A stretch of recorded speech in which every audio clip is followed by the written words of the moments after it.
बहुत हो गया दीदी, तुमने हमारी बहुत औकात दिखा ली। अब हम तुम्हें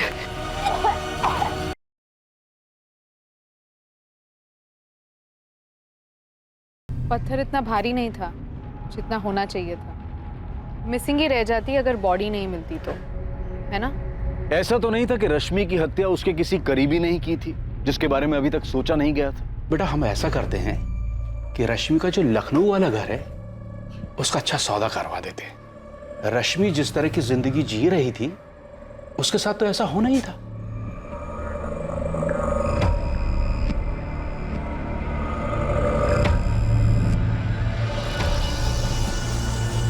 फोन पर बताने लायक बात होती तो आपको पुलिस स्टेशन नहीं बुलाते प्रद्युमन जी। वैसे आपको पुलिस स्टेशन बुलाकर पूछताछ करने के लिए हमारे पास डीजीपी साहब के ऑर्डर है। देखिए हम उस लड़की को जानते जरूर थे लेकिन उसके मर्डर में सवाल हम करेंगे प्रद्युमन जी, आपको सिर्फ जवाब देना है। इंस्पेक्टर हम आपके बताए हुए टाइम पर आ जाएंगे, लेकिन आपसे एक रिक्वेस्ट है, आपको जो कुछ भी मिला है प्लीज मीडिया में उसे लीक मत कीजिएगा। आप बिल्कुल बेफिक्र रहिए दशरथ जी, हमें वीडियो मीडिया में लीक करने का कोई शौक नहीं, हमें बस रश्मि के मर्डर केस से मतलब।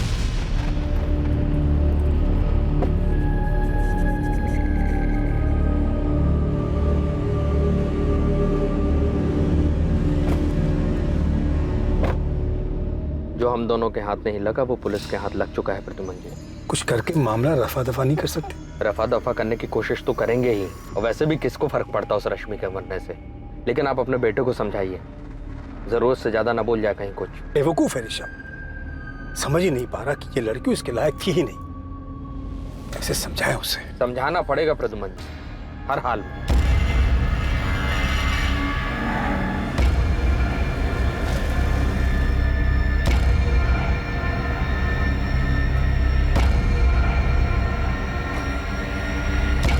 परितोष मिश्रा,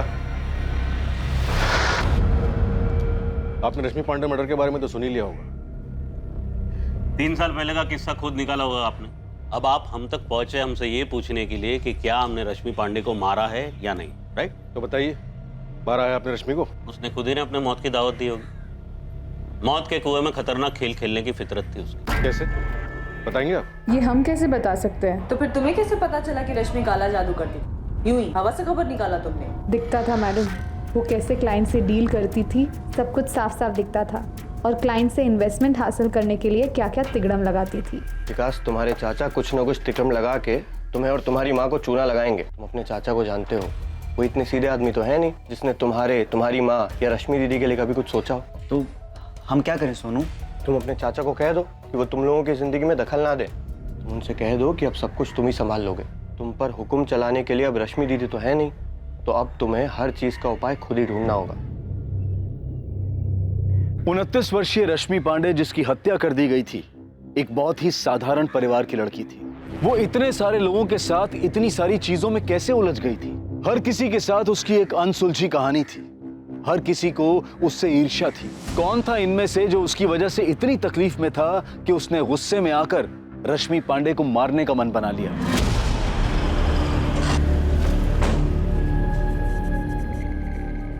हमें वीडियो देखने की कोई जरूरत नहीं है, हम जानते हैं हमारे पिता रश्मि किस हद तक जा सकते थे। तो फिर बताओ मुझे, क्या कर रही थी रश्मि, और क्या कर रहे थे तुम, और क्या कर रहे थे तुम्हारे फादर प्रद्युमन चौधरी, और क्या कर रहे थे उनके राइवल दशरथ लाल?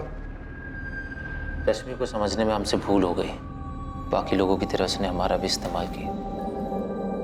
पैसे चाहिए थे बस उसे। रश्मि, हमारे पास तुम्हारे लिए एक सरप्राइज है। हमें इसी का इंतजार था ऋषभ, तुम्हें पता नहीं कि हम कितने एक्साइटेड हैं।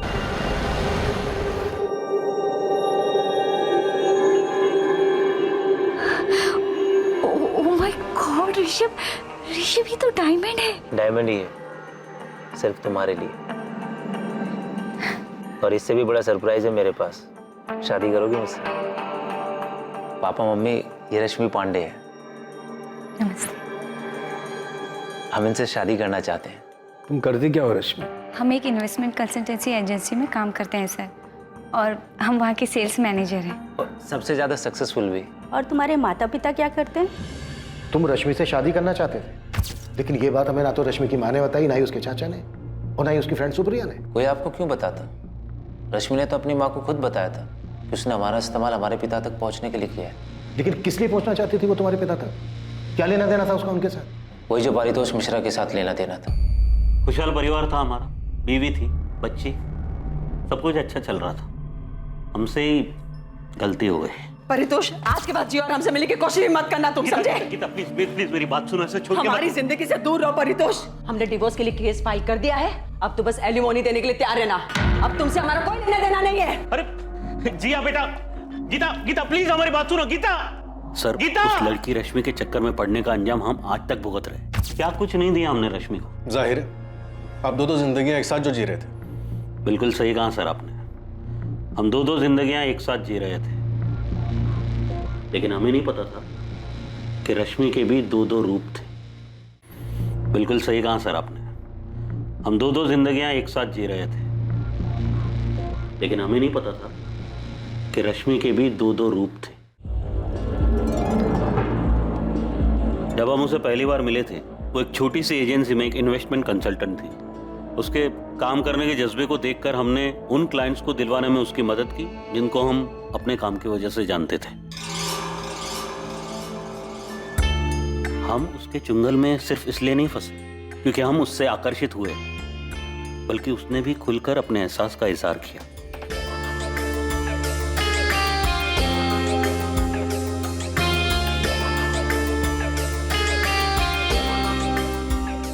ये लो रश्मि, खास तुम्हारे लिए। अब तुम इससे जो चाहे खरीद सकते हो। पर पारितोष, तुम क्यों कर रहे हो ये सब हमारे लिए? कोई बात नहीं, अगर तुम्हें पसंद नहीं तो मैं रख लेता हूँ। I love you Paritosh. I love you too. हम एक दोहरी जिंदगी जी रहे थे और हमें बुरा भी लगता था कि हम अपनी बीवी को धोखा दे रहे हैं। एक तरफ हम एक अच्छा पति और अच्छे पिता की भूमिका निभा रहे थे, और दूसरी तरफ एक प्रेमी, एक ऐसा व्यक्ति जो सपनों वाली जिंदगी जी रहा था। परिवार और एक जवान प्रेमी का एक ही वक्त में दोनों का आनंद ले रहा था। बहुत ही अजीब, बहुत ही स्वार्थी इंसान लग रहे होंगे आपको, पर सर यकीन मानिए हमारा, हम बहुत ही शर्मिंदा है हमारे किए पर। हमें इस बात का एहसास ही नहीं था कि रश्मि की वजह से हमारी जिंदगी तबाह हो जाएगी। हमने तो एक कोठी खरीदी थी उसकी। वो रमेश विहार वाली? हाँ, हम उसके लिए कभी पैसों की परवाह नहीं करते थे।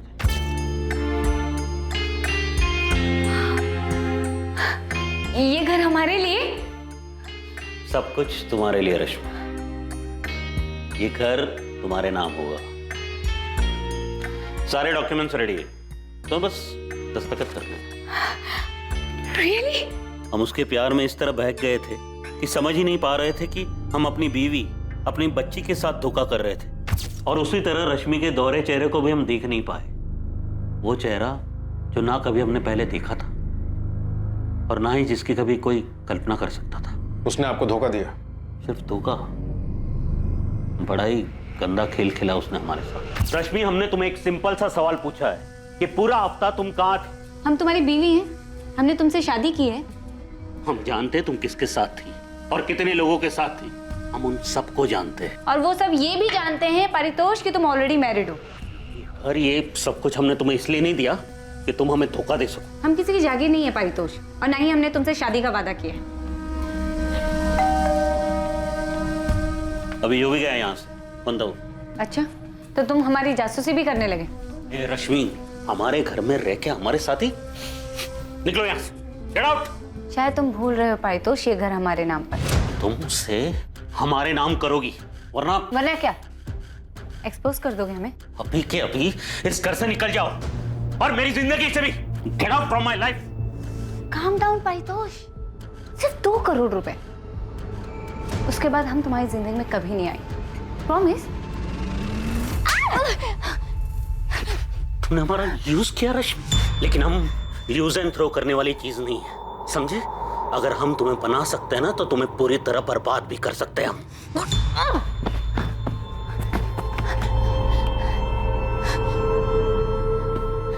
अब मारो, हम मारो पारितोष, मारो ना। ये क्या कर रही हो तुम? 2 करोड़ पारितोष। देखो देखो वहाँ हमने कैमरा सेट किया है। क्या? जी हाँ, इस बेड पर जो कुछ तुमने हमारे साथ किया है वो सब रिकॉर्डेड है। रेप के केस में अंदर करवा देंगे हम तुम्हें। इस्तेमाल किया है तुमने हमारा पारितोष, शादी के नाम पे धोखा दिया है हमें। ये घर भी तुमने हमें बेवकूफ बनाने के लिए हमारे नाम पर किया है।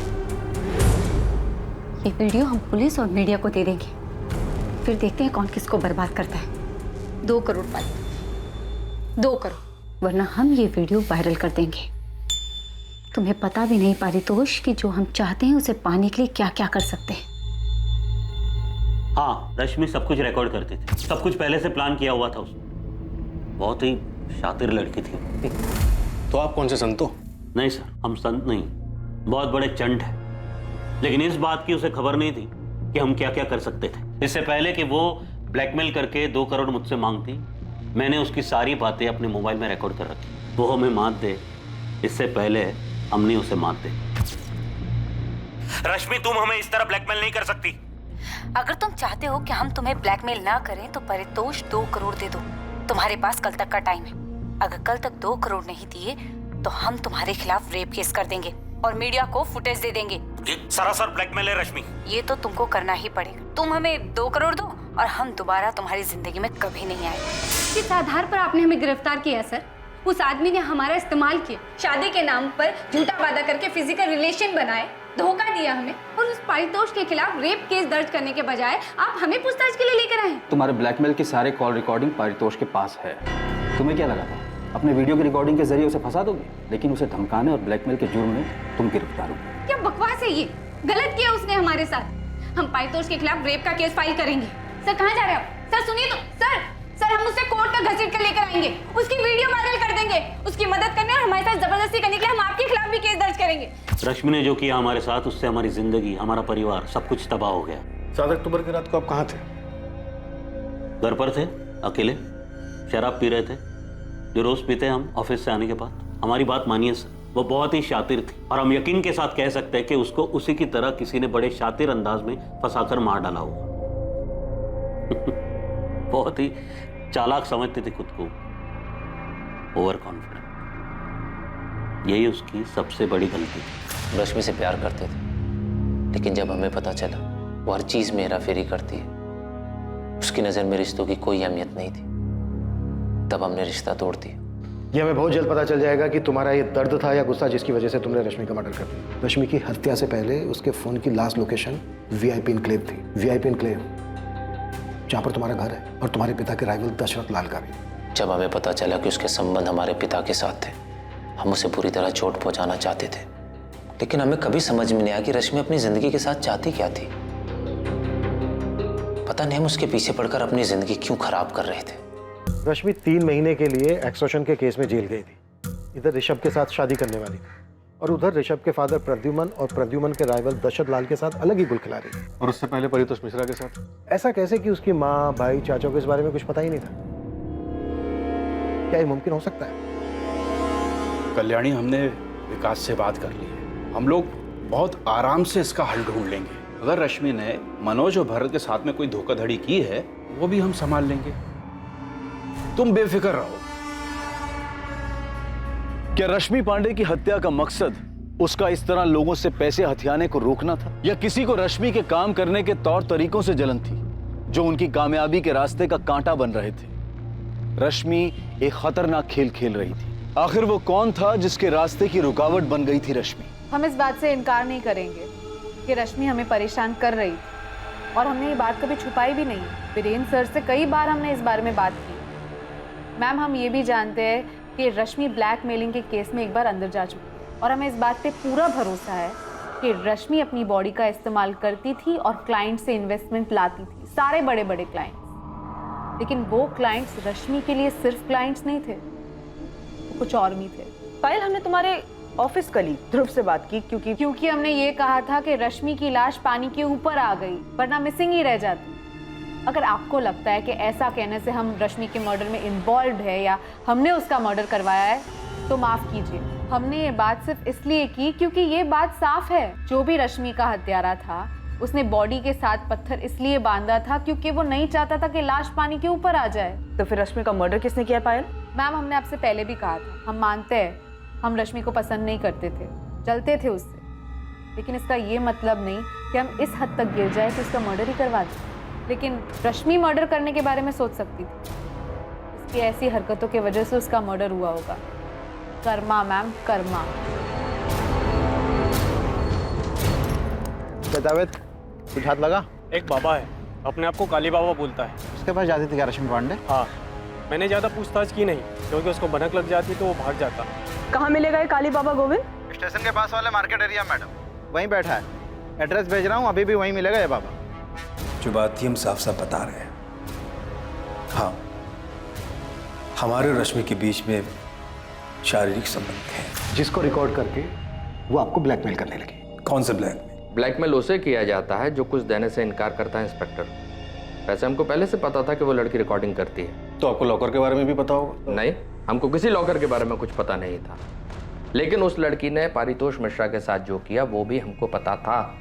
अब आप खुद सोचिए कि इतना सब जानने के बाद भी बिना बैकग्राउंड चेक किए हम उसके पास जाते। बैकग्राउंड चेक करने के बाद भी आपने उसको अपने साथ बेडरूम में वीडियो बनाने दिया?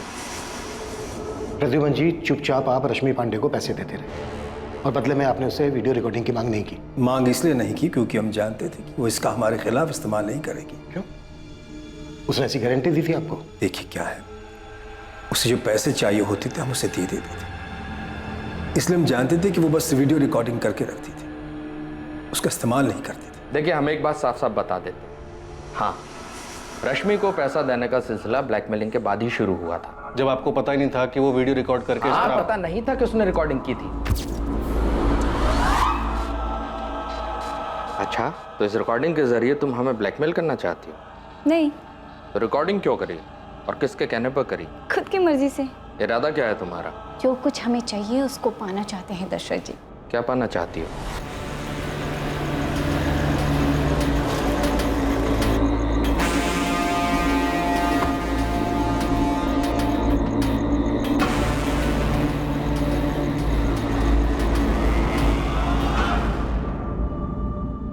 क्या प्रद्युमन ने इस लड़की के साथ मिलकर हमारे खिलाफ चाल चली है? हमें एक दिन भी नहीं लगा ये पता करने में कि प्रद्युमन ही है जो रश्मि को हमारे खिलाफ इस्तेमाल कर रहा है, और वो आप दोनों के लिए सरदर्द बन गई, राइट? बेवकूफ़ है हमारा बेटा।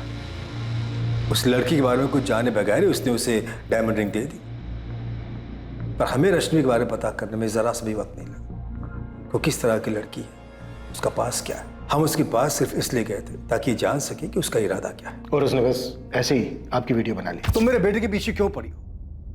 जाहिर है उसे शादी तो करना चाहती नहीं। तो और क्या हो सकता है सर? क्या ऋषभ को पता है कि तुम एक्सटॉर्शन के केस में कई महीने जेल में बिता चुके हो? अब ये बात तुम ऋषभ को बताओगी या हमें बताना पड़ेगा? तो आप यही चाहते हैं ना कि हम आपके बेटे को छोड़ दें? स्मार्ट हो रश्मि, और जल्दी समझ गए। बिल्कुल सही कहा आपने। ऋषभ हमसे प्यार करता है, लेकिन हम ऋषभ से शादी करना चाहते हैं। यहाँ बिल्कुल गलत है।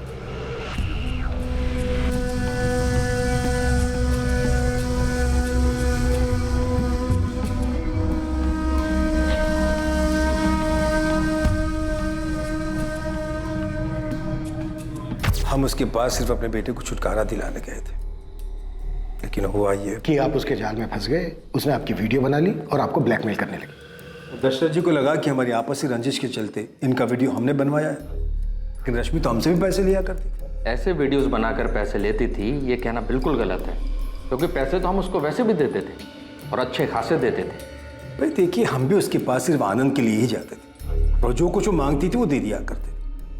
और जैसे उसने वादा किया था, उसने खुद ही हमारे बेटे के साथ ब्रेकअप भी कर लिया। वो आप दोनों के वीडियोस बस ऐसे ही बना रही थी? अब उसने क्यों बनाया, क्या करने वाली थी, ये तो उसने नहीं बताया। हमारे ख्याल से ये उसका बैकअप प्लान था। देखिए, उसे एक अच्छी जिंदगी जीने का शौक था। महंगी गाड़ी, महंगे कपड़े, बहुत सारे पैसे, ज्वेलरी। उसे अपना एक लाइफस्टाइल मेंटेन करना होता था। उसे लगा होगा कि अगर हमने पैसे देने बंद कर दिए तब क्या होगा, तब ये वीडियोस ब्लैकमेल करने के काम आएंगे। बिल्कुल यही बात है और एकदम साफ है। देखिए, वो खूबसूरत तो थी ही, लेकिन इसके अलावा एक खासियत और थी उसमें। वो अपनी ओर लोगों को आकर्षित करना बहुत अच्छे से जानती थी।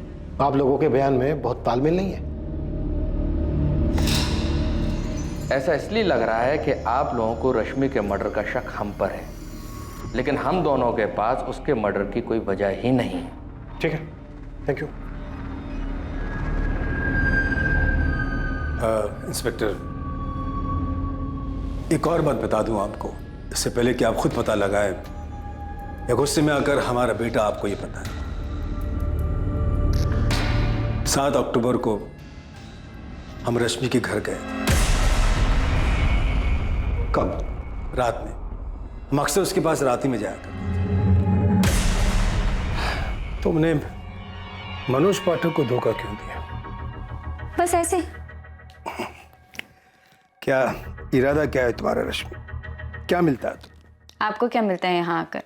हम तो यहाँ मजे के लिए आते हैं, लेकिन तुम्हें कौन सा मजा मिलता है लोगों को इस तरह धोखा देकर, वो भी तब जबकि तुम्हें इतना कुछ मिल रहा है हमसे, दशरथ लाल से और भगवान जाने और कितने लोगों से। इतने पावरफुल होने के बाद भी पावरफुल बनने की चाहत से आपको क्या मिलता है? यही राजनीति है। यहाँ एक बार जो सत्ता का स्वाद चख लेता है उसकी सत्ता की भूख और बढ़ जाती है। हम भी अपने आप को ऐसे ही पावरफुल समझते हैं। आप खुद को ही देखिए, आप कहते तो हैं हम मजे के लिए आते, लेकिन यहाँ आना बंद नहीं कर सकते। तुम्हें क्या लगता है रश्मि, हम तुम्हारे वीडियो के डर से यहाँ आते हैं? अब ये तो नहीं पता, लेकिन आते तो हैं यहाँ। रश्मि तुम बहुत स्मार्ट हो, कि तुम जैसे लोगों से मैं डर नहीं लगता। तुम हमारे लिए बहुत छोटी सी तितली हो, लेकिन तुमने मनोज पाठक जैसे लोगों को चीट करना बंद नहीं किया। तुम बुरी तरह मात खाओगे, ये सब करना छोड़ दो। तुम अपने लिए गड्ढा खोद रही हो, और तकरीबन रात 8 बजे हम उसके घर से निकल गए। उस रात की रश्मि की सारी मूवमेंट की इंफॉर्मेशन है हमारे पास। रात को 8:30 बजे तक रश्मि अपने घर पर ही थी, और 9:05 पर उसके फोन की लोकेशन थी VIP एन्क्लेव, और 9:15 पर उसका फोन VIP एन्क्लेव में स्विच ऑफ हो गया। लेकिन उसको हमने कभी अपने घर बुलाया ही नहीं। ना ही कभी हमने अपने घर बुलाया। आप तो हमारे बेटे के बारे में जानते ही। उस रात रश्मि को किसी ने फोन नहीं किया, और न ही रश्मि ने किसी को किया, पर उस रात रश्मि घर से बाहर निकली थी। और प्रद्युमन जी, आप अब बता रहे हैं कि उस रात आप रश्मि से मिले थे? ये सच है, इसलिए बता दें। प्रद्युमन जी, आप उस लड़की से मिलने गए थे, ये बात आप खुद बताकर अपनी जान छुड़ा रहे हैं। भाई देखिए क्या है, ऋषभ हम पे नजर रख रहा था, उसने हमें देखा था वहां, तो फिर इस बात को छुपाने का कोई मतलब ही नहीं था। प्रद्युमन जी, आपका बेटा उस लड़की के इश्क में था, उसकी आपसे नाराजगी की वजह से कहीं ऐसा तो नहीं कि आपके वहां से निकल जाने के बाद रश्मि को लेकर निकला और जानबूझकर हमारे घरों की लोकेशन की तरफ गया ताकि हम दोनों को फंसा सके? हो सकता है सर। हमारे पापा तुम्हारे घर क्या कर रहे थे? हाथ छोड़ो हमारा ऋषभ, हमें दर्द हो रहा है। दर्द तो हमें भी हुआ था जब पापा ने हमें तुम्हारी बातें बताई। पारितोष मिश्रा वाली बात तुमने हमें क्यों नहीं बताई? पापा ने हमें ये भी बताया कि तुम हमसे शादी नहीं करना चाहती हो। हाँ, हम तुमसे शादी नहीं करना चाहते ऋषभ। तुमने हमारे साथ ऐसा क्यों किया? हमारे साथ ही क्यों? नहीं करना चाहते हम तुमसे शादी ऋषभ, और अगर जानना चाहते हो तो सुनो, तुम्हारे पापा का फिजिकल रिलेशन है हमारे साथ। तो रश्मि की last phone location VIP enclave में दिखा के या तो कोई प्रद्युमन और दशरथ इन दोनों पॉलिटिशियंस को फंसाने की कोशिश कर रहे हैं, या फिर ये दोनों को स्टोरी बना रहे हैं। ये भी पॉसिबल है कि ऋषभ रश्मि से अपना बदला और अपने पिता पर गुस्सा दोनों एक साथ निकाल रहा हो। I mean, एक तीर से दो निशाने। सर, मुझे लग रहा है कि हमें रश्मि के परिवार वालों से एक बार पूछताछ करनी चाहिए। उसके साथ लखनऊ में इतना कुछ हो गया और उन लोगों को कुछ पता ही नहीं।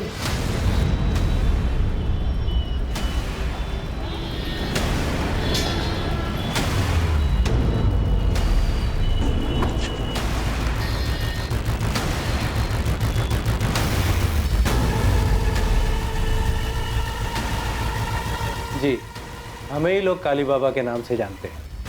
ये रश्मि पांडे आपकी भक्त थी? जी, बहुत ही समर्पित भक्त। रश्मि के जीने का तरीका, उसके पैसे कमाने की चाहत, फिर चाहे वो किसी भी तरीके से, ये सब जाके हमें अब पता चल रहा है। आप लोगों ने तो हमें कुछ नहीं बताया, और हमें अब जाके पता चल रहा है कि वो किसी बाबा के पास भी जाती थी, और उस बाबा ने हमें बताया कि वो वशीकरण सीखना चाहती थी, बहुत सारा पैसा, बहुत सारा पावर हासिल करना चाहती थी। कल्याणी जी आपने, और विकास तुम, आप दोनों हमेशा यही कहते रहे कि आप लोगों को कुछ नहीं पता कि वो क्या कर रही थी, क्या चाहती थी। रश्मि कहाँ हमसे कभी कुछ ठीक से बताती? आप दोनों में से उससे किसी ने नहीं पूछा ये पैसा, ये गाड़ी उसके पास कहाँ से आ रहा है, क्या कर रही है वो? रश्मि दीदी पूछने पे भी कहाँ जवाब देती थी। तुम्हारे किराने की दुकान सही चल रही है ना? हाँ। तो उस पर ध्यान दो। गाड़ी कहाँ से आई है जानकर तू क्या करेगा? रश्मि बेटा वो माँ, अरे आपको पैसे चाहिए होते तो मांग लो, लेकिन कहाँ से आए कैसे आए ये जानकर क्या करोगी? अरे काम करते हैं हम। और चाचा जी कुछ बोले तो उनको कहना पहले अपना घर संभालें। अभी चाचा जी ने पूछा क्या तुमसे? तू ना चाचा जी का राग अपना बंद कर। तुझे दुकान चाचा जी ने दिलाई या हमने? आती थी यहाँ कई बार, लेकिन जब भी कुछ पूछो कभी कोई जवाब ही नहीं देती थी। जो आप कह रहे हैं उन सारी चीज़ों का हमें अभी पता चल रहा है। हाँ, जब से वो यहाँ से गई है उसके रहन सहन में बदलाव आया था, वो तो हम देख रहे थे। हमें बहुत डर भी लग रहा था, मन में काफ़ी सवाल भी उठ रहे थे, लेकिन सवाल का जवाब ना मिले तो क्या करें हम? रश्मि दीदी के जेल जाने के बाद हमने और माँ ने दोनों ने कोर्ट कचहरी के चक्कर लगाकर उन्हें जेल से छुड़वाया था। ये रश्मि के जेल जाने वाली बात है, ये भी आप लोगों ने हमें नहीं बताई?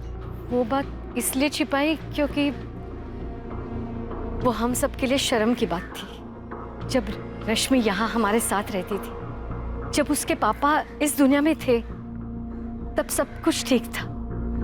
जैसे वो शहर गई, बहुत बदल गई। उन्हें इतना गुरूर क्यों था और वो इतने पैसे और पावर का क्या करना चाहती थी, ये हमें नहीं पता साहब। रश्मि पांडे ने जिस बाबा की मदद ली थी, उस बाबा से पुलिस द्वारा की गई पूछताछ से कुछ हैरान कर देने वाले तथ्य सामने आने वाले थे। हर वो चीज जो रश्मि हासिल करना चाहती थी, वो रश्मि की तरह ही रहस्यमयी होती जा रही थी। ये भी एक रहस्य था कि उसकी हत्या कैसे हुई और किसने की उसकी हत्या। रश्मि को वो पावर्स किस लिए चाहिए थे? लोगों को अपने वश में करने के लिए। किन लोगों को वो अपने वश में करना चाहती थी? वो पॉलिटिशियन दशरथ लाल या प्रद्युमन चौधरी। रश्मि क्या चाहती थी इन दोनों से? Political power? हमें इसकी कोई जानकारी नहीं। ओह काली बाबा, इस लड़की का मर्डर हुआ है और हमें पता चला है कि ये काला जादू करती थी, और अभी आपने बताया कि वशीकरण सीखना चाहती थी, तो सीधे सीधे बताइए ना, वशीकरण किस लिए सीखना चाहती थी? चाहती क्या थी ये लड़की? किसको वश में करना चाहती थी? अरे हम थोड़ी पूछते हैं हर किसी से कि तुम किस पे हावी होना चाहते हो। वो आई थी सीखने के लिए कि दूसरों को अपने वश में कैसे किया जाता है। वो कई महीनों तक इस विद्या को सीखने के लिए आई और हमने उसे सिखाया भी। वो बताती थी कि हमने उसे जैसा ध्यान करने सिखाया था, वो नियमित रूप से वैसा ही ध्यान करती थी। जिस तांबे के सिक्के के बारे में आप बात कर रहे थे, वो सिक्का आपको रश्मि के पास मिला?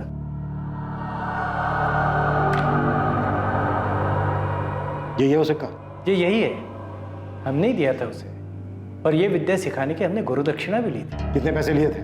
3 लाख। तो लोगों को अपने वश में करने के लिए, वशीकरण के इस ढोंग को सीखने के लिए रश्मि ने आपको 3 लाख रुपए दिए। इसे ढोंग मत कहिए, आपकी नज़र में ढोंग होगा पर शक्तियाँ होती है। अब आप खुद ही देख लीजिए, रश्मि के कत्ल की आप छानबीन कर रहे हैं लेकिन किसी नतीजे पे नहीं पहुंचे आप। आपको ऐसा नहीं लगता कि कोई व्यक्ति अपनी शक्तियों द्वारा आपको गोल गोल घुमा रहा है? ओ बाबा बस। और ये मेंढक भी इसी नौटंकी का सामान था? आप गलत कह रहे हैं। बाबा मैं जितना पूछ रहा हूं ना, सिर्फ उतना जवाब दो। ये मेरा नहीं है, ये चाइनीज माल है। चाइनीज बाबा? चाइनीज बाबा नहीं, चाइनीज माल। तो ये मेंढक आया कहां से उसके पास? हमें क्या पता, उसने हमसे ही थोड़ी संपर्क किया होगा, और भी बाबाओं से संपर्क किया होगा। उसे किसी भी परिस्थिति में वशीकरण सीखना था। पर सीखनी किस लिए थी? हमें नहीं पता साहब। हमने उसे वशीकरण की कुछ विद्या सिखाई थी। वो किस पे उसका प्रयोग करना चाहती थी, वो किसे अपने वश में करना चाहती थी, वो किस पे हावी होना चाहती थी, हमें नहीं पता। सुप्रिया, तुम रश्मि की इकलौती दोस्त थी जो हमेशा उसके साथ थी। अब ये तुम बिल्कुल मत कहना कि तुम्हें इस बात का नहीं पता कि रश्मि किसके साथ क्या गुल खिला रही थी जिसने उसका मर्डर कर दिया। 3 साल पहले का परितोष मिश्रा या रश्मि का एक्स बॉयफ्रेंड ऋषभ चौधरी, या ऋषभ चौधरी का फादर प्रद्युमन चौधरी या दशरथ लाल, या रश्मि की ऑफिस कलीग पायल त्यागी, किसने मर्डर किया है? किसने? इनमें से कौन है सुप्रिया जिसने मारा रश्मि को और उसके बाद उसकी लाश को संपत नहर में ले जाकर फेंक दिया? हमें नहीं पता सर, रश्मि ने हमें कभी नहीं बताया कि वो किसके साथ जाती थी। ऋषभ के अलावा कोई और भी है जिसके साथ वो जा सकती थी? देखो सुप्रिया, तुम पहले दिन से हमसे कुछ ना कुछ छुपा रही। तुमने पहले भी हमें ऋषभ के बारे में नहीं बताया। किसका डर है तुम्हें? बोलो। क्या ऋषभ अपने फादर को फंसाने के लिए ऐसा कर सकता है? क्योंकि रश्मि के फोन की लास्ट लोकेशन वीआईपी इनक्लेव है, वीआईपी इनक्लेव, जहाँ ऋषभ का घर है। सर ऋषभ रश्मि का मर्डर नहीं कर सकता, इतना तो मैं जानती हूँ। सर वो उससे बहुत प्यार करता था। हाँ वो रश्मि से दुखी था क्योंकि उसने उसे धोखा दिया था, लेकिन सर वो इस बात से भी दुखी था कि उसके पापा ने। सर ऋषभ रश्मि का मर्डर नहीं कर सकता। तो फिर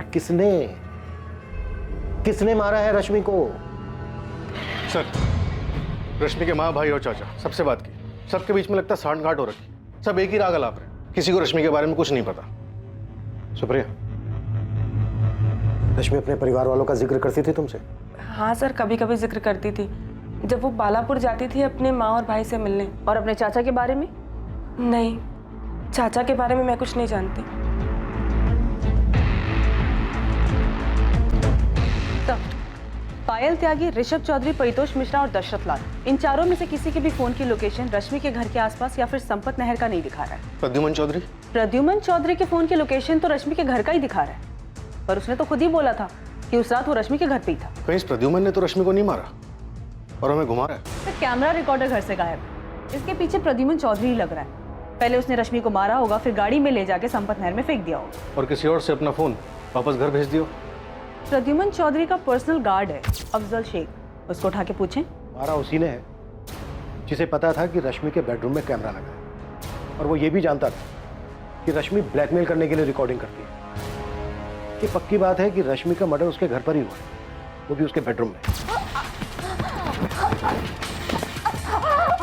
और किलर कोई सुराग नहीं छोड़ना चाहता, इसलिए उसने कैमरा रिकॉर्डर निकाल लिया, क्योंकि उसमें मर्डर की घटना रिकॉर्ड हो गई। तो रश्मि का पहला शिकार परितोष मिश्रा, जिसने उसे घर खरीद के दिया था, उसे पता था कि बेडरूम में कैमरा लगा हुआ। देखो वहाँ हमने कैमरा सेट किया है। प्रद्युमन चौधरी और दशरथ लाल को भी पता था कि रश्मि के बेडरूम में कैमरास लगे हुए, और उन्हें यह भी पता था कि रश्मि उनकी रिकॉर्डिंग रखती थी। और सर रश्मि का एक्स बॉयफ्रेंड ऋषभ, उसे भी पता था कि रश्मि उसके पिता के साथ क्या कर रही थी। इससे ये पता चल रहा है कि अगर इनमें से किसी ने किया होता तो वो डीवीआर के साथ साथ कैमरास भी निकाल के ले जाता। वो हमारे लिए कोई ऐसा सुराग, डिवाइस या लॉकर नहीं छोड़ता जिसमें हमें पेन ड्राइव जैसा सबूत मिलता, क्योंकि ये सब जानते थे कि रश्मि रिकॉर्डिंग करती थी, और इस रिकॉर्डिंग की वजह से वो इन लोगों को ब्लैकमेल भी कर रही थी। तो वो रश्मि की ऑफिस कलीग पायल त्यागी, पायल रश्मि से नफरत करती थी, तो फिर रश्मि पायल को अपने घर के अंदर क्यों आने देगी? और सर रश्मि को मार के सुप्रिया को क्या मिलेगा? बिल्कुल ठीक, तो रश्मि के बनने से किसको फायदा होगा? ये कोई ना कोई रश्मि के परिवार वाला ही है, और अब तक हम दूर के लोगों के बारे में सोच रहे हैं। केस की जिस तरफ पड़ताल कर रही टीम का ध्यान नहीं गया था, अब वहीं से एक बहुत अहम सुराग मिला था, और इस जानकारी से रश्मि पांडे की हत्या के राज का पर्दाफाश हो गया था। हाँ गोविंद, बालापुर से कोई खबर? सब डायरेक्ट नहीं पूछा, लेकिन रश्मि के भाई विकास का किराना स्टोर है, इसमें उसका पार्टनर है सोनू कश्यप, उससे बात किया मैंने। दोनों ने हमें बहुत ज़रूरी खबर दी है, जो विकास ने हमें कभी नहीं बताया। क्या इन्फॉर्मेशन है? भोलाराम पांडे, विकास और रश्मि का चाचा, वो दोषी हो सकता है।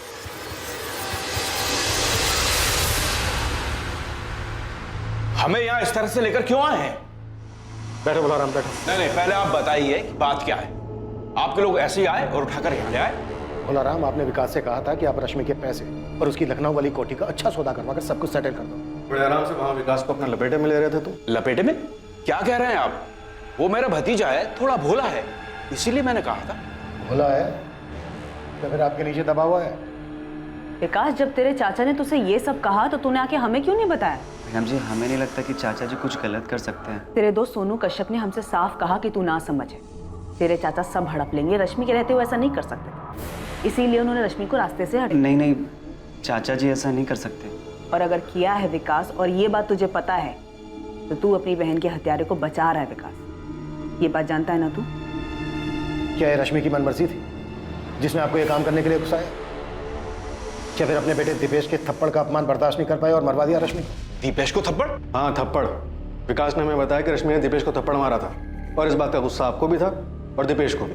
हमारी माँ कुछ भी बोले वो अलग बात है चाचा जी, लेकिन आप किस हफ्ते हमारे घर के मामलों में दखल दे रहे हैं? रश्मि, अपने चाचा जी से ऐसी बातें मत करो। सब तुम्हारा ही किया धरा है कल्याणी। आज हमारे भाई सब जिंदा होते तो इसकी हिम्मत नहीं होती ऐसी बात करने की, और इन्हीं हरकतों की वजह से हमें उल्टा सुल्टा सुनना पड़ता है। क्या बातें सुननी पड़ती हैं दीपेश? सुनो रश्मि, अब तुम यही गांव में रहोगी, कोई जरूरत नहीं है लखनऊ जाकर कोई काम करने की। ये लक्षण तो देखो, कैसे कैसे कपड़े।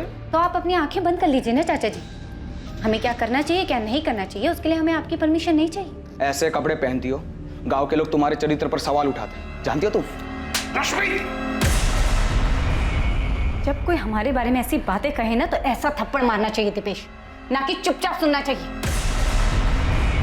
अब तुम और चाचा जी निकलो यहाँ से, क्या करना है वो हम खुद देख लेंगे। ये आंखें ना किसी और को दिखाना दीपेश, मुझे नहीं। आप कहना क्या चाह रहे हैं? 3 साल पहले जो तू मैं हुई थी उसके बदले अब हमें जाकर ये सब। दीपेश, तेरे मुंह से सुनना चाहता हूँ सब कुछ। अपना फोन गांव में छोड़कर लखनऊ गया था ना तू 7 अक्टूबर को? अकेले गया था या फिर किसी के साथ गया था? अरे साहब, हमें चीड़ थी रश्मि दीदी से, तो हम उसको मिलने क्यों जाएंगे सर? वो भी 3 साल बाद एक थप्पड़ का बदला लेने के लिए। थप्पड़ की ठेस दीपेश को ही नहीं, हमें भी लगी थी, विकास को भी लगी, कल्याणी को भी लगी, हम सबको लगी थी। हम सब रश्मि के व्यवहार से और उसके पहनावे से परेशान थे। तो सबने साथ में मिलकर मारा रश्मि को। आपका बेटा दीपेश, रश्मि की मां कल्याणी और रश्मि का भाई विकास। अरे साहब, ये क्या बात कर रहे हैं आप? हमें तो ये भी नहीं पता था कि रश्मि दीदी लखनऊ में कहाँ रहती है। ना खुद उसके भाई विकास को या उसकी माँ को पता था, तो हम कैसे मारते उसको? आप असली कातिल को तो पकड़ नहीं पा रहे, इसलिए मनगढ़ंत कहानी बना रहे हैं। हमने उसके साथ ऐसा किया था, ये किसने बताया आपको? विकास ने?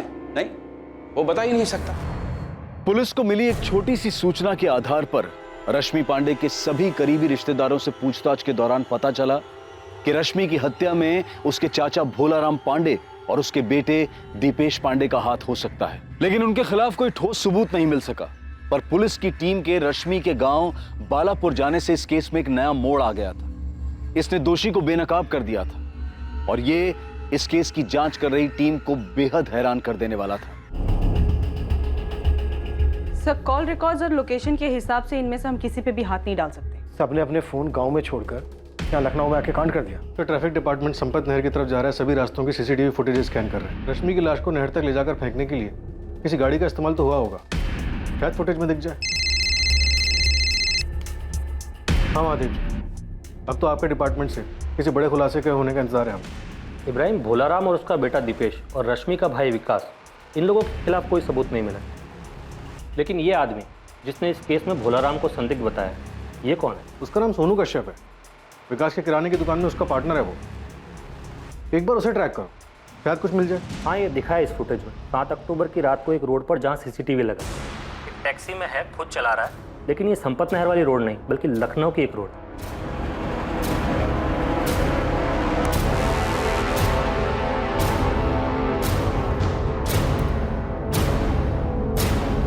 ये तो सोनू ही है और उसने हमें बताया था कि भोलाराम ही दोषी है। नहीं सर, मैंने क्रॉस चेक किया। 7 अक्टूबर की रात को सोनू के फोन की लोकेशन उसके गांव बालापुर की ही है। मतलब ये सोनू हमें घुमा रहा है। ये क्या गेम खेल रहा है तू सोनू? लखनऊ में 7 अक्टूबर को तो दिखा है तू, और तू सब कुछ भोलाराम पांडे और उसके बेटे दीपेश पे डाल रहा। देख बेटा, जब पड़ेगी ना तो बर्दाश्त नहीं कर पाएगा। तो तेरी शक्ल बता रही है कि एक ही थप्पड़ काफी होगा तेरे लिए।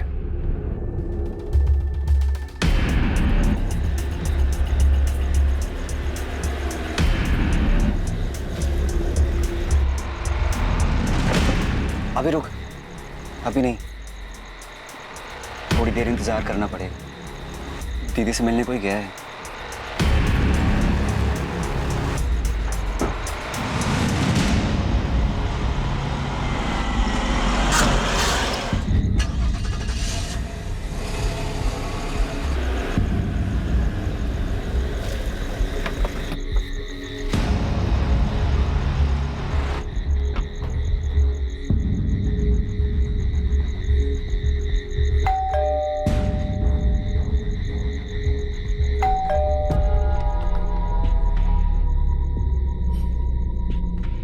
विकास, तू यहाँ? वो कुछ काम था दीदी। कैसा काम? वो कुछ पैसे चाहिए थे।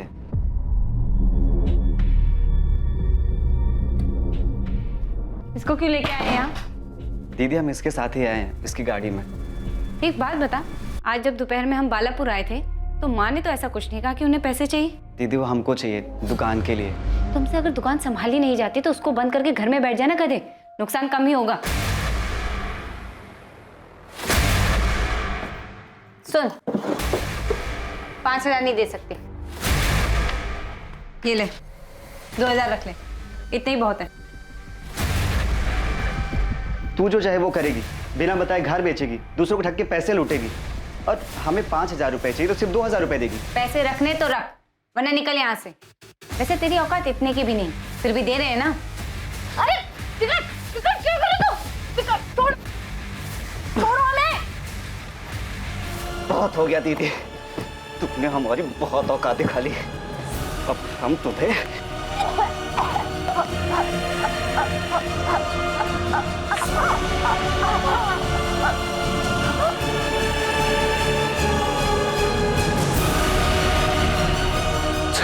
चल निकलते हैं यहाँ से। तू वो कैमरा रिकॉर्डर निकाले, जल्दी देख, यहीं कहीं होगा। वो लोगों को ब्लैकमेल करके ठगने के लिए लगा के रखते हैं।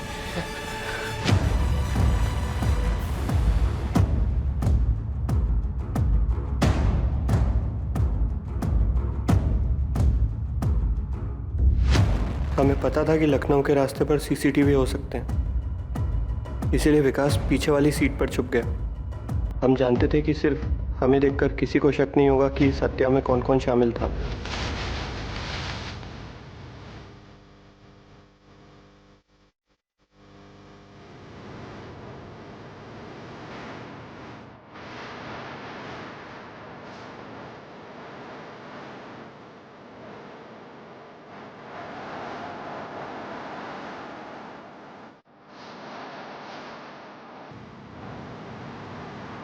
हमें लगा था पत्थर के वजन की वजह से रश्मि की बॉडी कभी पानी के ऊपर नहीं आएगी। भोलाराम भी शामिल था इस साजिश में? था या नहीं? नहीं, विकास ही अपनी बहन को मारना चाहता था। रश्मि पांडे के छोटे भाई विकास पांडे का नाम इस हत्याकांड में सामने आया था, लेकिन और भी चौंका देने वाली सच्चाई सामने आने वाली थी। हाँ, हमें पता था कि विकास ने ही रश्मि की हत्या की थी। उसने हमें उसी रात बता दिया था जिस रात रश्मि की हत्या करने के बाद उसकी लाश को वो नहर में फेंक के आया था।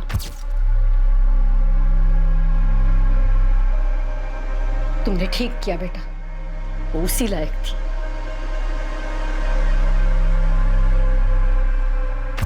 हमारे बेटे ने जिसकी हत्या की वो रश्मि अब वो थी ही नहीं जिसे हमने जन्म दिया था, पाल पोस के बड़ा किया था। बहुत झेल चुके थे उसको, बहुत बातें सुन चुके थे उसकी। माना कि वो गलत थी, पर क्या तब भी उसकी हत्या करना सही था? आपके लिए कहना आसान होगा साहब, लेकिन उसने जो किया, उसकी हरकतों को भुगतना हमारे लिए आसान नहीं था। चाचा जी और मुझे गाँव वालों के ताने सुनने पड़ते थे कि तुम्हारी दीदी ऐसी है, उसने ये किया। पर क्या कभी उसने तुम्हें कोई नुकसान पहुंचाया था? हाँ, नुकसान किया। वैसे उसको हमारी कुछ नहीं पड़ी थी, लेकिन जब खुद को जरूरत पड़ती थी तो हमें याद आते थे। और जब भी वो घर आती सबके साथ बहुत बुरा व्यवहार करती थी। चाचा जी, मैं, दीपेश, सबको बहुत खरी खोटी सुनाती थी। खुद तो सारे गलत काम करती थी, लेकिन हमें नाकारा, ढक्कन ये सब बुलाती थी। बोलती थी हम किसी काम के ही नहीं है। जो मुंह में आता था वो सब कुछ हमें बोल देती थी। सारी हदें पार कर चुकी थी और हमने उसे उसके किए की ही सजा दी। तुम कौन होते हो किसी को सजा देने वाले? तुम सिर्फ एक हत्यारे हो जिसने रश्मि की हत्या की है, और तुम्हारे साथ वो तुम्हारा पार्टनर सोनू और तुम्हारी माँ भी हत्यारे ही हैं। हाँ, हम हैं गुनहगार। रश्मि की हरकतों की सजा हम हर दिन भुगत रहे थे। कम से कम उसकी मनमानियों से छुटकारा तो मिल गया, और हमें जिस चीज से आजादी चाहिए थी वो हमें मिल गई। रश्मि पांडे का भाई विकास पांडे, उसके पार्टनर सोनू कश्यप और रश्मि की मां कल्याणी पांडे को इस हत्या के लिए हिरासत में ले लिया गया।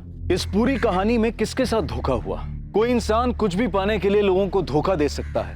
अपने स्वार्थ और कुछ भी पाने की जिद में वो अपने किसी भी गलत कदम को सही ठहरा सकता है, लेकिन ऐसा करके कोई इंसान कहां तक पहुंच सकता है? रश्मि की हत्या को उसके बुरे कर्मों की सजा बताकर इस अपराध को उचित नहीं ठहराया जा सकता।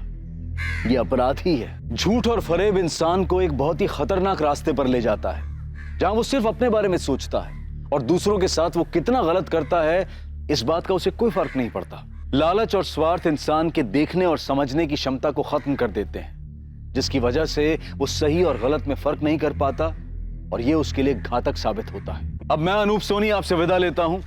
अगले एपिसोड में रात 10:30 बजे आपसे फिर मुलाकात होगी एक और नए केस के साथ। और याद रखें, क्राइम और आपके बीच में सिर्फ इतना फर्क है कि आप कितने सतर्क हैं। सतर्क रहें, सुरक्षित रहें। जय हिंद।